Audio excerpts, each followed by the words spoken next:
Welcome to Dog Life Radio.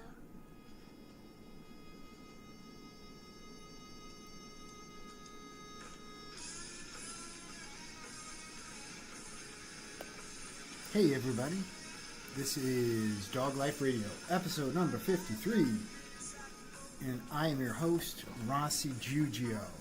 What is going on, everybody? Thank you so much for joining me today. I'm back with another great episode, and I am so glad you're back too. It's all good stuff, folks. Well, so today, I've got myself a very special guest, somebody who goes back with me a little ways, I think around a year or so, maybe more, maybe a lot more, maybe a little bit more. Anyway, today I get the chance to speak with a gentleman by the name of Mark Sleight. He's Health Buddy. If you follow him on Instagram, he's also the host of his own podcast called 40 Fit and Fabulous. Anyway, Mark is a guy who, through his own journey, became increasingly upset and frustrated with the health industry. And granted, he is in England, and it's really not that different than over here in the States. Anyway, he made it his personal mission to help gain control of his own life through diet, nutrition, exercise, and the same with his families, and wants to help others as well. Anyway, Mark, he's also a personal trainer. We connected a while ago. We have stayed connected since, although, through social media, Instagram, and all that other stuff. So anyway, he is a great guy. We have an awesome conversation. Please enjoy this one. I know you will like it. And if you want to get in touch with Mark, you can follow him on Instagram. Check him out at Health Buddy on Instagram. His podcast, again, is called 40 Fit and Fabulous, as well as his website. Check it out at healthbuddy.fit.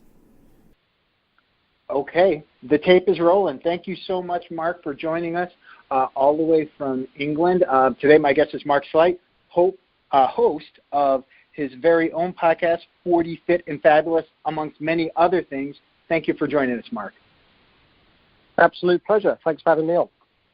No, it's fantastic. It's really interesting that the more I get into the world of podcasting and reaching out to different people from not only across the United States, but across the world, how open people are to coming on and talking with me and my listeners. And I believe, if I'm correct, you are my third guest from the United Kingdom, all from England. Oh, brilliant. Yeah, that's great. The podcasting world is an amazing community. I've done the same. I've reached out to people in Australia, New Zealand, and America as well. It's amazing. Yeah, it's just the people welcome you, open arms, being open to sharing things. No secrets. Nobody really trying to push people. At least I haven't encountered it. People trying to push others down. It's really a very friendly and communal environment. Yeah, it is. It's the same here. It's exactly what I've encountered as well.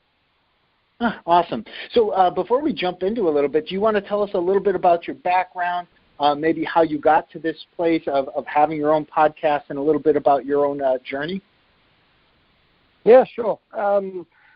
So I've just recently turned 40 myself, which fits really well with my own podcast of helping the over 40s to become fit and healthy. Many years ago, when I was in my 20s, I used to play a sport called floorball, which is a bit like ice hockey. Well, probably the easiest way to explain it, it's exactly like ice hockey, just without the ice.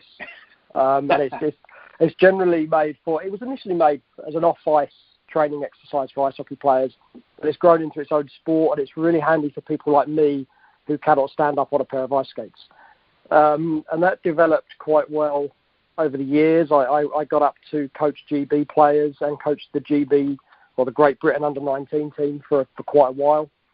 And that's really what got me started in nutrition, first and foremost, and then into personal training.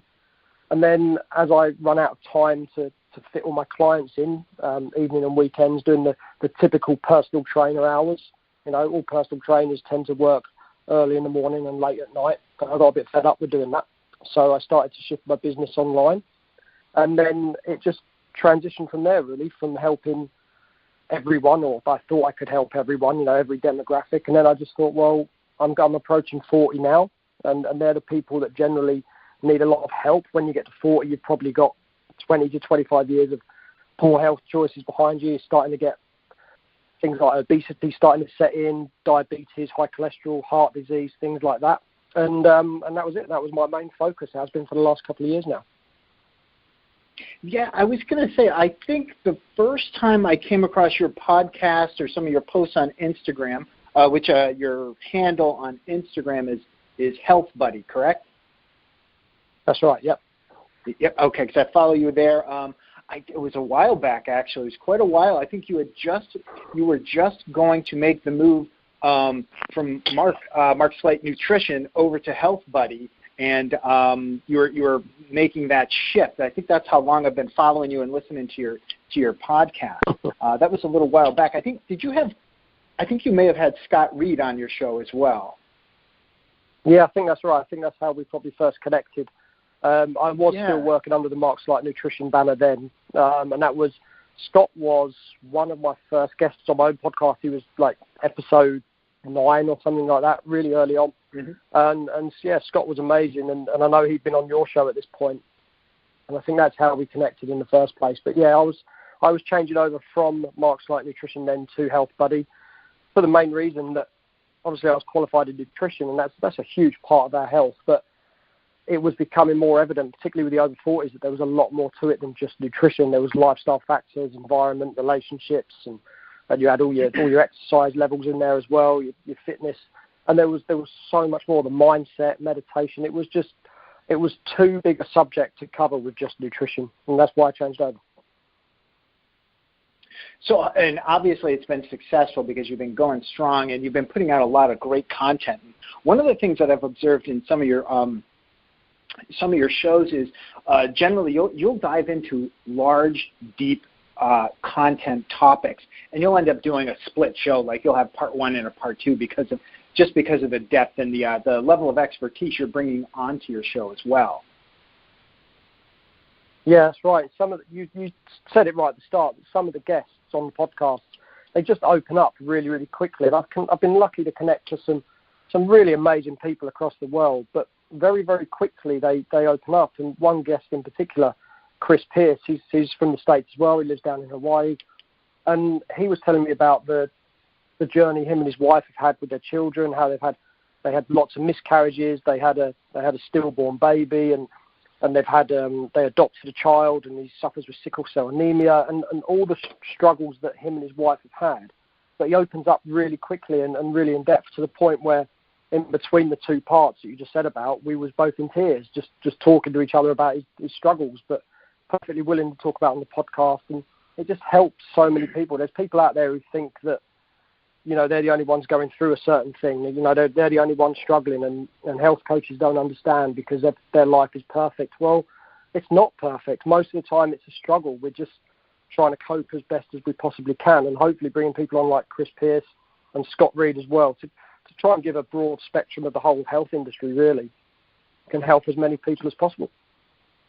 Yeah, it is really amazing. It definitely comes down to the guests and how much they can kind of open up to you. And I don't understand, why do you think it is that people, you've got just these wonderful people, and it's just like the right positioning where you can have somebody, you're just having a one-on-one conversation that turns into many more when they listen to it, but people will open up and tell you their deepest, not necessarily secrets, but the deepest concerns and fears and hopes and dreams, and they're getting into this level of conversation with somebody who's a relative stranger, because I'm going to assume that, all of your guests, maybe you do have a rapport with them prior to, but I'm assuming that, you're not like really good friends with everybody you bring onto the show. It's more like introductions and your contacts. Yeah, that's right. I mean, there is one or two on there that I know quite well, but you're absolutely right. Most of them you just connect through social media. You like you and me here, you follow each other on social media for a bit, you get in touch, you have a little bit of contact, but you wouldn't really say you know that person. But when I talk to them before the show, we run through what we're going to talk about. I give them a sort of a script, if you like, for the show, or a plan. Mm-hmm. It very rarely goes exactly to plan, and I always like to throw in one or two extra questions that kind of catch them off guard a little bit. I think that gets people to open up a little bit. They get kind of relaxed and they start telling the story. Then you can just throw in one question that might go a little bit deeper. And 9 times out of 10, people are happy to answer that and happy to open up. Yeah, I find that at least I'll call it in our culture of health and fitness and overall wellness, people generally they want to help and they want to talk about it. They're passionate about these things, and that kind of is a great way to break the ice and really get the ball rolling through conversation. Yeah, it is, and it's great. Look, like you said, it's the guests generally that make it. I mean, if I sat there and just talked to myself every podcast episode, I'm sure I wouldn't have the followers and the listeners that I do. It's people tune in to listen to the guests, and they tune in to listen to their story. It's the guests that make the show, definitely. Yeah, absolutely. Now, it's interesting. You touched upon it, too, about the global impact of things. It's interesting how the impact of social media has just taken it from the people that you have direct contact with to now your direct contact is with people all around the world. I mean, just the time zone difference between England and Hawaii, that must have been fun just trying to get that one scheduled. that was one of the easier ones. The Australian ones are the difficult ones. When I'm getting up at like 5 a.m., 4 or 5 a.m. because I can't just get up at if the podcast is due to go at 6 a.m. my time, I can't just get up at 5 to 6. You've got to get up. You've got to get in the right frame of mind. You've got to get everything set up. So generally, I'm getting up at like 4:30, 5 o'clock, and getting ready. And then if you've got other people in the house as well, you try to go into a room where you're not waking everyone else up. And yeah, they're difficult. The Australian ones are difficult, definitely. Absolutely. I had the good fortune to speak with a pro strongman from Australia who was an incredible guy, and it was so funny. We had things set up to be scheduled for our conversation, and we had the time zone difference, and we were, I think, maybe 15, 20 minutes away from getting ready to do the call, and I had gotten, I think we were using Facebook Messenger, and I got a message through some type of social media app saying, hey, man, we're going to have to reschedule. I think he has like a 4-year-old or a 6-year-old daughter who was having a bit of a hard time at that day. So it was a bit of a temper tantrum, and it derailed everything. And I just thought it was hilarious. This heavyweight strongman, strongest man in Australia, everything was derailed from the temper tantrum. Yeah, that will happen. It does happen every now and again. With the Australians, I've sent them a Facebook message before saying, we're ready to go in about 20 minutes. And I've texted them to say, you're all ready to go. And he's like, well, no, I'm not ready for like another hour and a half. And we've got the time difference just an hour out. So I've got up at 4:30 when I didn't really need to. Oh, God. You know what? That's funny. That happened.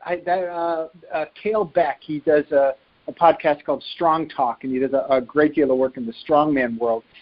Same thing. I reached out to him in California and said, are you ready? And he said, I thought we were going in another hour. God, crap. Well, like you say, everyone's really good and everyone's really sort of friendly, so everyone puts up with it, and we all just deal with it pretty well.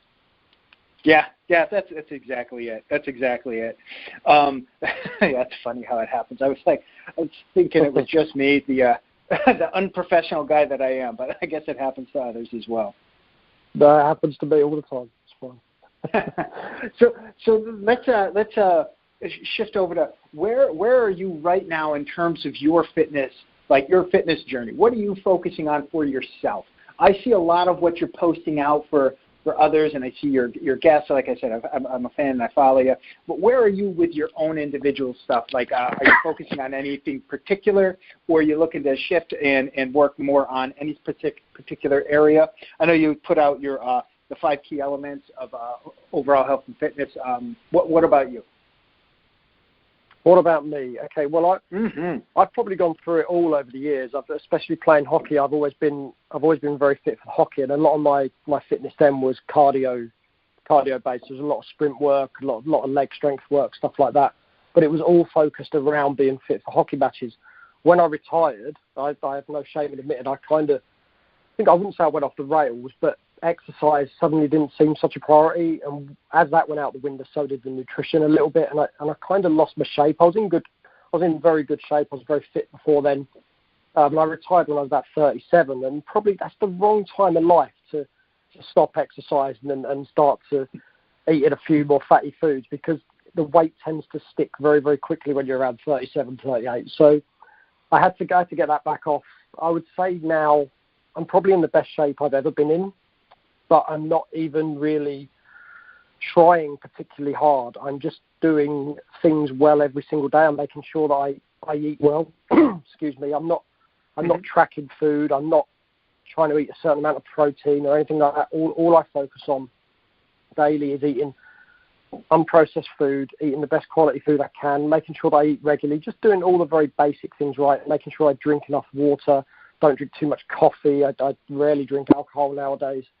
And I just try and do them things right. And I exercise 4 to 5 times a week. During the week, I don't exercise at the weekends usually. And it's just a mixture of some strength work in the gym and some HIIT workouts, like some Tabata workouts, once or twice a week. But I'm never in the gym for more than 30 minutes. My Tabata sessions are never more than 20 minutes. For me, it's just the consistency of doing it every single day.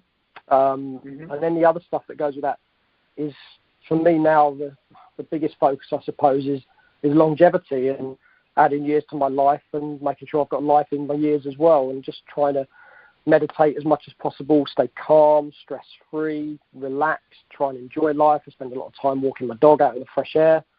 And it's really, really basic and really, really simple stuff I'm doing. I'm not trying to appear on a stage as some performance athlete or anything like that. I'm just trying to do the good things, and as a result, I'm in the best shape I've ever been in, and I'm really happy. That's phenomenal. That's phenomenal. You said a couple of different things in there I want to talk a little bit more about, because it's interesting. I'm 45, so I'm a bit further into my 40s than you, but it's interesting that I made a similar shift. Longevity, stress-free. I like functionality. I like being able to run around and play with my kids and stuff like that, as opposed to go and lift the heaviest weight I possibly can. What are some of the things that you did to shift your exercise or your training programs as you're shifting toward that mindset of longevity? I think it's more about being aware of the day, really. I mean, there was a couple of times, particularly when I was shifting, as we said earlier, from Mark's Sleight Nutrition to Health Buddy. That's quite a stressful time. You've got a new website being built, you've got other people working for you doing things, you're trying to build new programs, you've got new client intake whilst serving your current clients.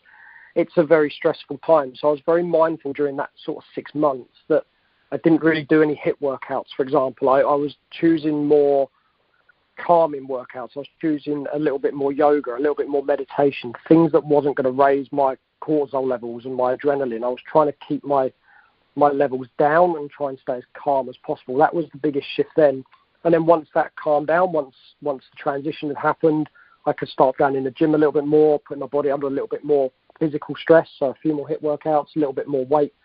I'm quite a slim guy anyway. I've never been a big build, so if there's any focus at all to anything, it would be to build a little bit more size, particularly my legs from all the years of hockey. I don't have the biggest legs, funny enough. They're quite strong, but they're not very physically big. That's always a little bit of a focus, to try and add a little bit more size. But the main thing for me is just to eat well, just to be healthy on the inside. And my theory is, if I eat well if I look after the inside, the outside will take care of itself. Oh, awesome. So talk to me a little bit about how what your daily, your nutrition is, about just focusing on eating the unprocessed foods. Like what do you generally have? What do you like to have for breakfast, lunch, and dinner? What's that look like? Okay, for breakfast is a bowl of fruit, generally berries. So generally what I'm eating at the minute would be blueberries, strawberries, and then a mixture of, I'm trying to think what I've had recently, kiwis, apples, maybe a little bit of banana in there, just a mixture of whatever fruit I can get.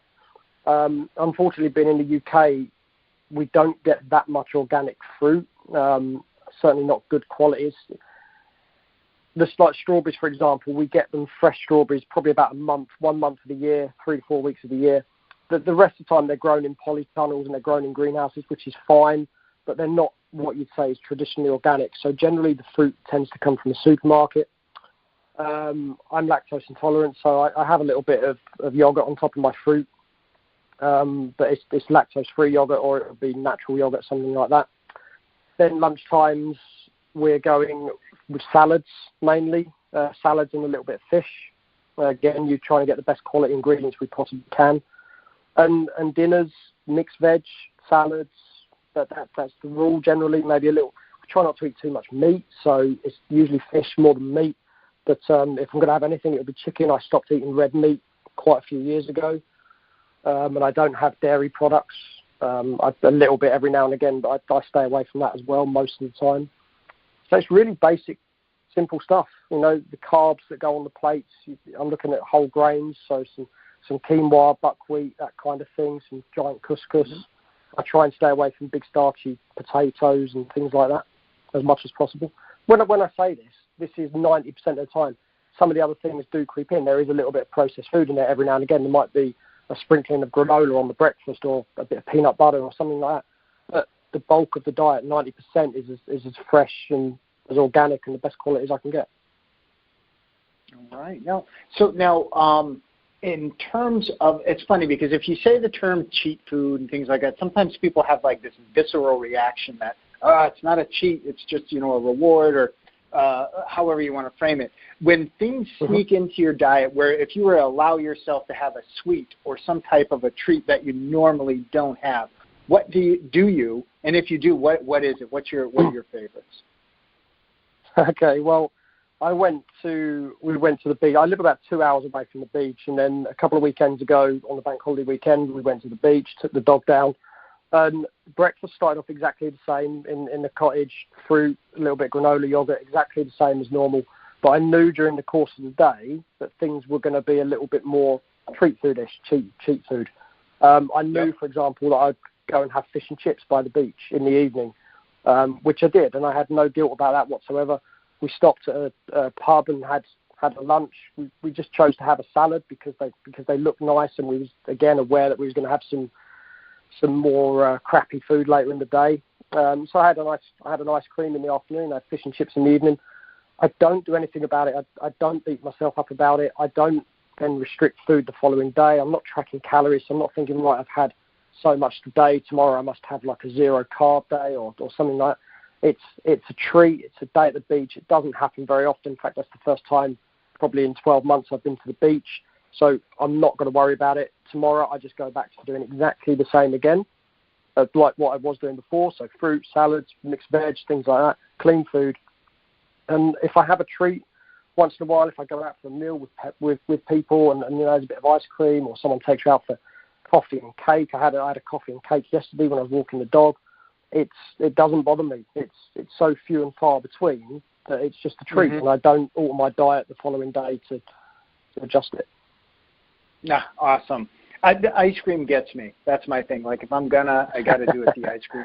I got to tell you, man, that stuff gets me every time, and I can't even say it's always got to be this flavor. I am pretty much, if it's out there, any flavor I'm going to get. So I love that. I think we're all susceptible to that. Yeah, I think it's the big. Everybody's got their weakness, whether it's the salty, it's the sweet, it's the, maybe it's a little bread with your meal. Maybe that's your thing. And yeah, I think you hit it before when you said like not beating yourself up. Sometimes you'll see that whole reaction to the overreaction. Like I had a piece of chocolate or a candy bar or something, and then the next day they got to kill themselves at the gym and, skip lunch or breakfast trying to make up for it, where it's like really not the right attitude and approach. No, that'll end up doing more harm than the chocolate bar would in the first place. Absolutely. Earlier you mentioned doing a little bit of HIIT workout, high-intensity interval training. Can you talk to us a little bit about what some of your favorite HIIT activities are? I'm not sure I'd class any of them as a favourite. They're all pretty tough. I've always followed, with the HIIT training, I've always followed Tabata workouts. So for 4 minutes, 20 seconds on, 10 seconds off, 20 seconds on, 10 seconds off. And I always split that between two exercises. So the basic one to explain is 20 seconds of press-ups, 10 seconds rest, 20 seconds of squats, 10 seconds rest. do that 4 times for 4 minutes, and then you rest for a minute and do something else. My favourites, wow, I really don't know. I have a big spectrum of exercises because I've done that for so many years. I like to bring in plyometric exercises. So instead of just doing a standard press-up, I'll do plyometric press-ups, so clapping press-ups or press-ups up onto a bench and back down again. Squats, like do jumping squats, jumping lunges. Burpees, I've never really found the love for. I don't bring them in very often to my workouts, I must admit. Yep. But anything that gets me moving, I like to use the HIIT workouts as a little bit of a cardio exercise more than anything else. I do the strength work 2 or 3 times in the gym, or I'll do the HIIT workouts 2 or 3 times. So if I do 5 workouts a week, there's either 2 strength ones, 3 HIIT, or vice versa. So I like to use the HIIT ones as the cardio because I'm not one for running on a treadmill. I'd rather run on the spot or do tuck jumps or something like that, or star jumps or jumping jacks or something like that in a HIIT workout to get my cardio in, rather than go for a run or go on running on a treadmill or something like that. Yep. Okay, cool. Now, when you're working out and exercising, are you a guy who likes using his headphones? Are you in a gym that's got music blaring? What's the setup to get you focused and working? I think I used to be that guy. I used to go into the gym with, I'd generate a new playlist probably every Sunday, and that would do me for the week. Now I'm kind of focused on what I need to do. So if I go to the gym, so I'm in there probably 30 minutes, there is music on. A lot of it's dance music. It's not my kind of music. I'm much more into sort of old 80s, 90s rock music. Most gyms don't play that. So I just switch off. I tend not to put my headphones on because I end up with 2 noises then, because the music in the gym is so loud, it drowns out with some headphones anyway. I just go in there and I just kind of switch off. I don't have my earphones. I don't have my phone. I know exactly what I'm doing when I go there. I go in there, get it done and come out. And generally this just makes me sound a bit sad, I don't know, but I generally drive to the gym, so I'll always listen to like an audio book or a podcast on the way there and on the way back as well. But once I'm in the gym, I tend not to listen to any music.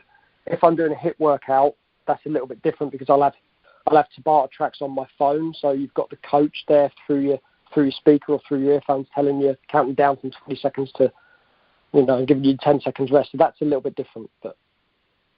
Yeah, yep, absolutely. So we're similar age, so yeah, the style of music definitely, I agree with you there. Last time I was at a gym, it felt like more of a dance club, and it's like, I can't do this. This is not for me. Yeah, it's always been like that, and I've never got on with that. I've never liked that kind of music, and that I know that's in the gym to, the beats per minute and everything is to get you inspired and active. It probably works with 90% of people, 95% of people, but it just does not do it for me. I'd rather go to the gym in silence. I would rather have, I'd rather have that, or even a movie or something. I just can't. Yeah, no, the dance stuff doesn't work for me. Club in, pop, all that. No, not so good. No. So I want to go back to one other thing about how you shifted to work with people over 40 years old. Yeah. So you made that shift before you yourself were 40, and I just wanted to know a little bit more about what kind of was the lead up to it. What were the indicators or the things that kind of got you to go, I think I need to shift, and this is the shift I need to make? Okay. There is one big shift that done it for me, but I was kind of heading that way anyway, because I needed to just speak to my audience, and the only way I could do that was to speak to someone who was my age, because I don't think people who are 40, 50, 60 years old want a 20-year-old PT telling them how to live their life when they haven't got the experience. They haven't raised a family. They haven't had a job. They haven't tried to do 2 jobs at once. They haven't tried to pay a mortgage off. They haven't done that kind of stuff, whereas I'd had the same experience as what my clients were having, or I was very close to it. I was only a couple of years away. And that was the biggest shift. I thought that I could connect to my clients to a much deeper level by doing that. And then 3 years ago, about 3 years and 1 month ago, my father went into hospital one night. He had some breathing problems, and he went in. He had back-to-back cardiac arrests in hospital, and he died twice while he was in hospital. And how we didn't lose him, I have no idea. He was on a ventilating machine for 24 hours. We was told that if he went on the ventilating machine, he was never likely to come off of it. We was very lucky that he did. And it was just, my dad never had the worst life, in diet-wise and exercise-wise. He had an active job all his life. His diet was never that bad.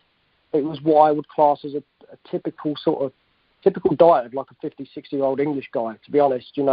3 meals a day, breakfast, lunch and dinner, probably cereals for breakfast, sandwiches for lunch, and then over here sort of like meat and 2 veg for dinner, that kind of thing. Not a massive fan of takeaways and fried food and stuff, but just not the worst diet, but also not one that's going to help him thrive. And I thought that there's so many people in the world, having sat with my help, I can't get the words out now because I'm thinking about it, having sat in the hospital and held my dad's hand, knowing that you're probably never going to speak to him again. And he was only 60, what is he now, 69? He was only 67, 66, 67. So I don't want to die at 67, and I didn't want my dad to die at 67. I thought there's so many people out there in a similar position with high cholesterol. They're on tablets to control their sugar levels, and tablets to keep their cholesterol levels down, tablets to keep their blood pressure levels down. And there's so many simple changes these people could make that they may not even be aware that they can make them. They just, over here we have this idea that, we get high cholesterol, we go to doctors, and we get a tablet to bring the cholesterol levels down. We get pre-diabetic, so we go to doctors, they give us tablets to bring our sugar levels down. But no one ever educates these people on what they could do naturally to bring their sugar levels down, what they could do naturally to bring their cholesterol levels down or lower their blood pressure.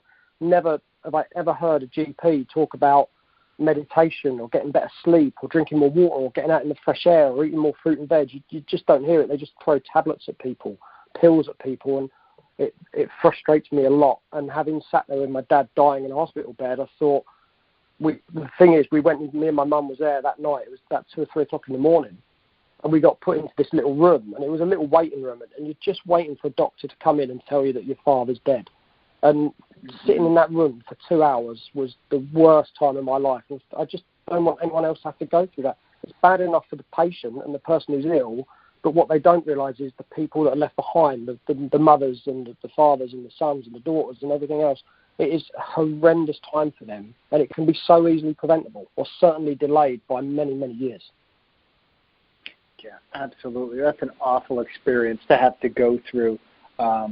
Especially knowing it's losing a loved one is always a horrible thing, but when it's something that you feel like there is this path to avoid it, to elongate their lifetime, and over here in the States it's extremely similar in terms of you have a problem and you get prescribed a medicine for it, you get a pill, you get something as opposed to to changing your lifestyle. And it's very scary when you think about it that way, going, if you get diagnosed with something and you get a pill to treat it and you're in your 30s or in your 40s, so are you supposed to just resign yourself to the fact that you're going to be on that pill for the rest of your life?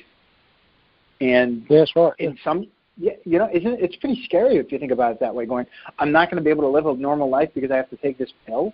And I mean, maybe in some cases it's justified and that is the best course. But to your point, what about changing your lifestyle? You hit it on the head. Where I just think that a lot of doctors, and maybe depending upon their age, they're not getting that type of education. It's I've heard it on many other different podcasts. I was just listening to Mind Pump, and they were talking about how the curriculum for doctors here in the States anyway, it's very prescriptive in terms of medications, and very, very light on nutrition.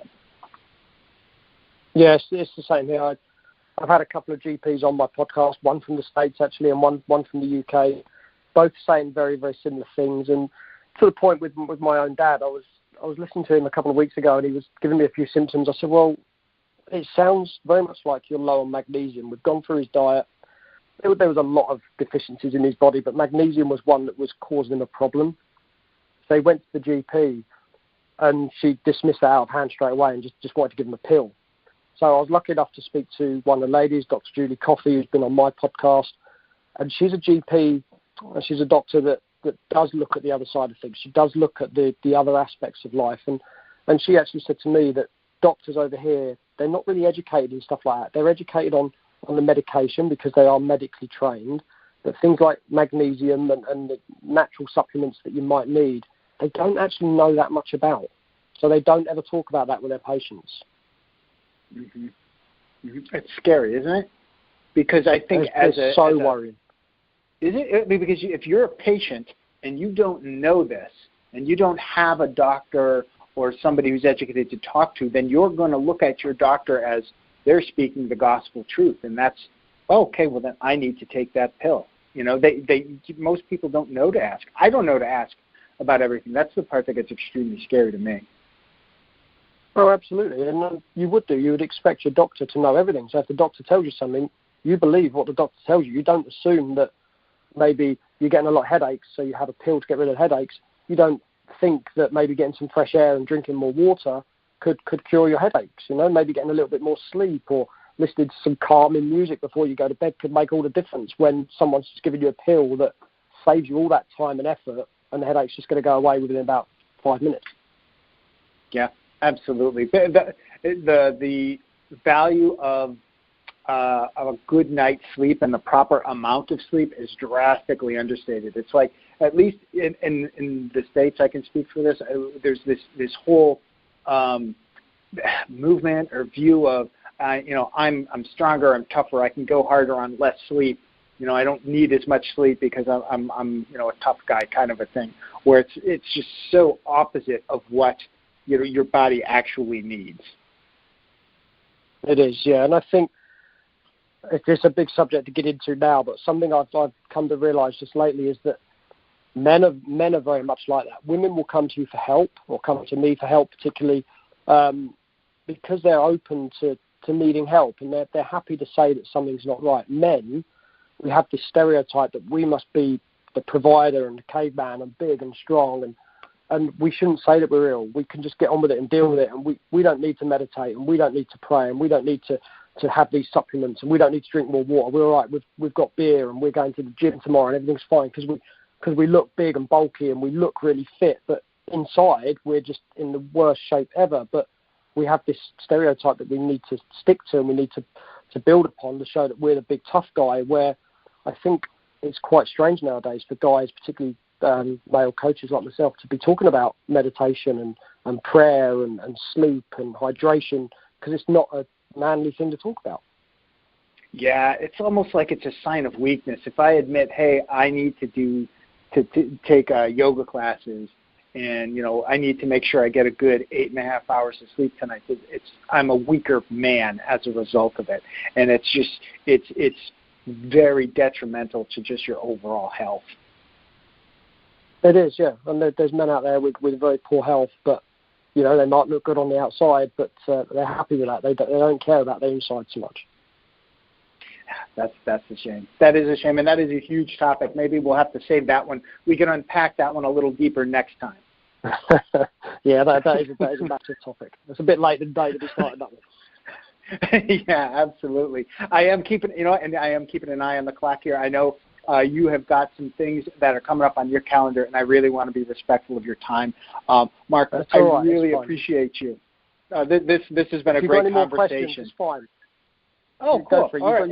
You've got another 10 minutes, 15 minutes. As long as we're done in 15 minutes, that's absolutely fine. Okay, cool. Well, let's go. So let's go a little bit more on the over 40, the shift to over 40.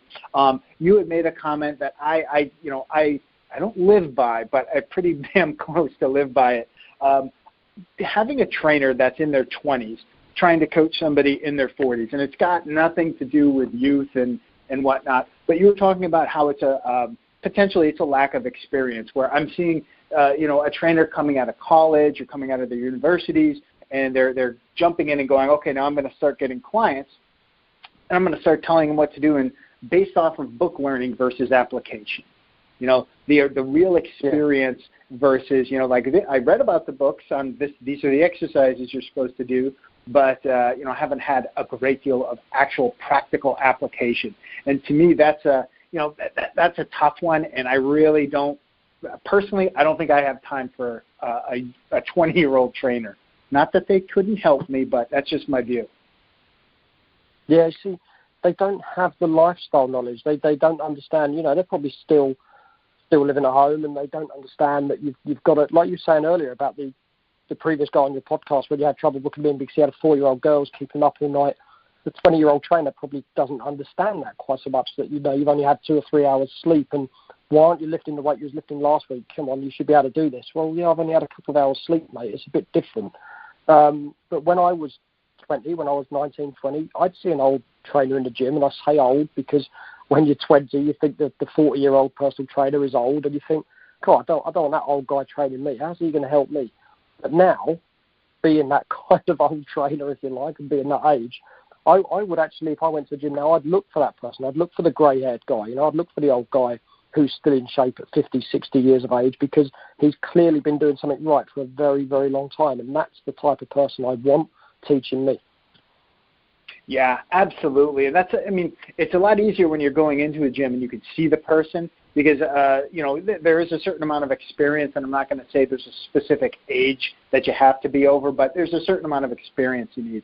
But the other piece you hit on is they've got to be in relatively good shape. I mean, how many gyms have you gone into and seen trainers who are not in shape? I mean, not at all. And thinking, how am I going to attract clients if you're that trainer and you're not in good shape? Yeah, that's right. I think that's the thing with social media. I try and get myself out there as much as possible, because people need to see that you're doing what you're encouraging other people to do. If you're a 20-stone personal trainer who's, and I'm saying, when I say 20 stone, I may have had this conversation with Scott. It's a bit different in the States when you talk about weight, but let's imagine you're an obese personal trainer. How are you ever going to entice someone to say, come on, train like me because this is what it's doing for me? It's rubbish. You're never going to get the clients. And when I actually trained as a personal trainer, I was in a room, and I was a bit older when I trained as a personal trainer. I was in my early 30s. And I was in a group with these young people, these 19, 20-year-old kids who was all coming in thinking they're going to have this great life as a personal trainer, they're going to earn lots of money, and they're just going to show people what to do. And because they're 19 to 20, they was in reasonable shape anyway. But when we broke for lunch, I was there. I had my little salad with me, the fish salad and stuff like this, nuts and seeds on it and all this kind of stuff. And all these young lads were going out to the petrol station buying sausage rolls and pies and things like that. And that's not the way to do it. That's not the way to coach your clients. You may look in good shape as a personal trainer because you're young and you've got the elasticity in your skin, and you're just naturally quite a fit guy. But you can't coach a 40 or 50-year-old guy on health if you're going away and eating sausage rolls in between your sets. It just doesn't work, and it doesn't wash with people. And people, due to social media nowadays, see through that very, very quickly. Yeah, absolutely. And just for the listeners in the States, 20 stone, it's about 280 pounds. I think that's the conversion there. But it's absolutely it. I think there's a joke, something about never trusting a bald barber. It's the same concept. It is, yeah. Yeah. You've got to talk if you're going to do it.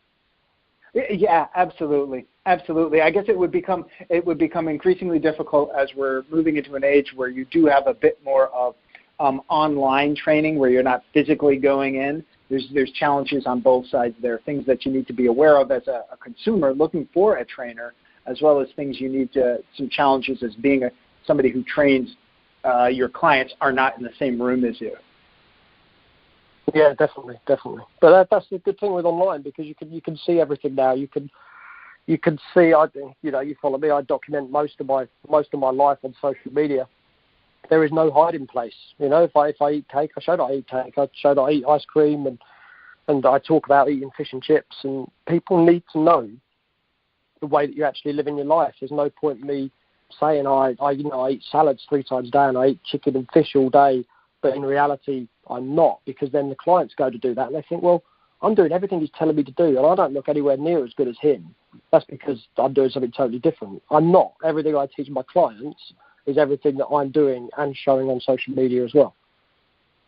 Yeah, that's the thing. It's almost like you want to see some of that, the cracks in the facade, so that way you're knowing that it is 100% true, or at least as close to 100% as possible, because there's so many fakes where everything is perfect all the time. The very most oiled up physique posed, flexed, twisted. The lighting is always perfect. That kind of a thing. It's just if it smells too good to be true, probably is. It usually is. Yeah, that's right. Yeah, absolutely. All right. Well, let's see if we can take this one home here. And let's see. I know you are Health Buddy at Health Buddy on Instagram. You've got a YouTube. Your podcast is 40 Fit and Fabulous. What other items am I missing here that we want to plug? No, that's it. You've got the website, which is healthbuddy.fit. You've got Instagram. If you search Health Buddy, you'll find me there. Facebook as well. The podcast, 40 Fit and Fabulous. You've got that. And my YouTube channel, which is growing very slowly. It's just going through a bit of a launch phase at the minute. If you just search Mark Sleight on YouTube, you'll find that. It'll come up with all the Health Buddy branding.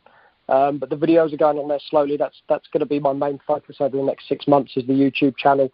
For the exact reason we just talked about, it's going to document my life and how I'm living my life and getting sort of behind the scenes, if you like, of a health coach to show people everything, taking them to my house and taking them on my holidays and show them everywhere I go, everything I do. And that's the reason for it, to show how you can live a healthy life and still enjoy life. All this calorie restriction and banning foods, and it's a load of bollocks. No one wants to not have cake again. If you love ice cream, if I said to you, you can be fit and healthy, but you're never going to have ice cream again, what a crap life that is if you can never have ice cream again. We need to enjoy everything in our life. The world has some amazing things in it, and food is a massive part of that.